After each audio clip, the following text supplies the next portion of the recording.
Hey little badgers, I'm Bert Badger and welcome to Bedtime Books with Bert Badger. Now we're going to read Bear Shadow. Have you read this book? It's really great.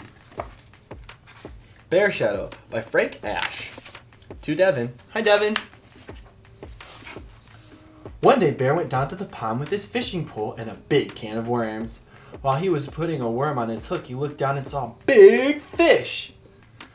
I'm going to catch that fish, Bear thought to himself. There's that big fish. When Bear stood up to throw his line in the water, his shadow scared the big fish away. "Go away, Shadow," cried Bear. But Bear's shadow would not go away. "Okay," said Bear. "If you won't go on your own, then I'll just have to get rid of you." And he put down his fishing pole and began to run. He ran around the pond. When he got to the other side, he just kept running. He ran through a field of flowers, jumped over a brook and behind a tree.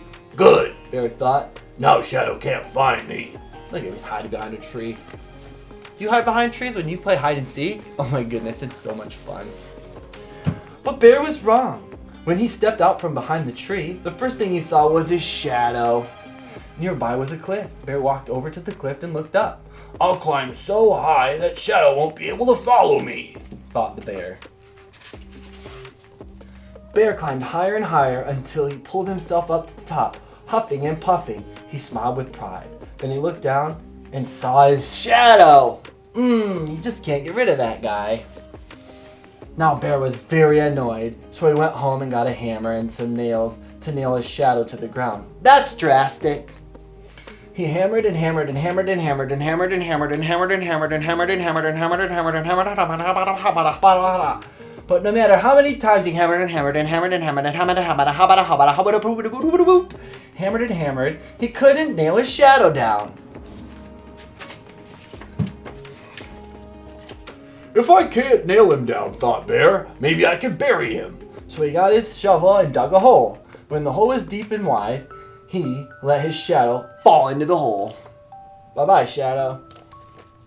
Then Bear filled in the hole with dirt. When he finished, it was almost noon. The sun was high in the sky, and Shadow was nowhere to be seen. "At last," sighed Bear. "No more Shadow." But now Bear was tired. Of course he was. He just ran around a pond, he climbed up a mountain, and dug a hole. I would be exhausted. All that before noon? No, thank you.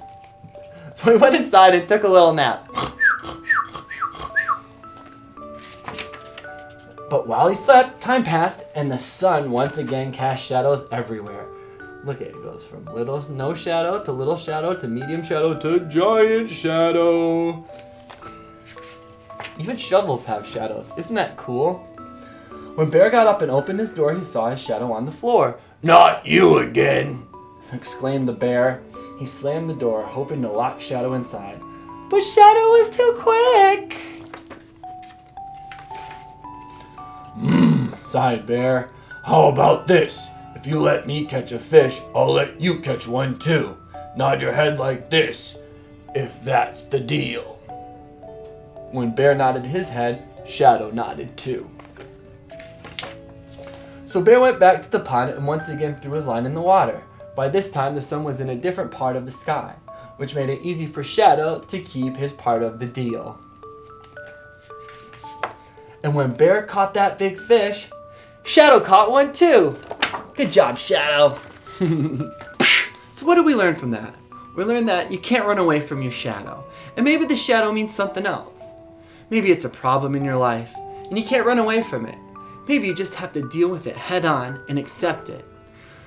There was a time in my life where I didn't like something about my body, and I just had to learn to accept it because I know on the inside I'm beautiful and on the outside I'm beautiful. And once you accept things that you don't like about yourself and think of them as beautiful, then you can learn to accept it and love yourself more. And I know I love myself and I love yourself.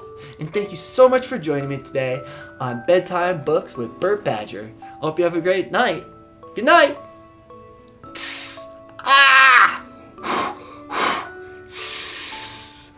I'm such a goose. Night night.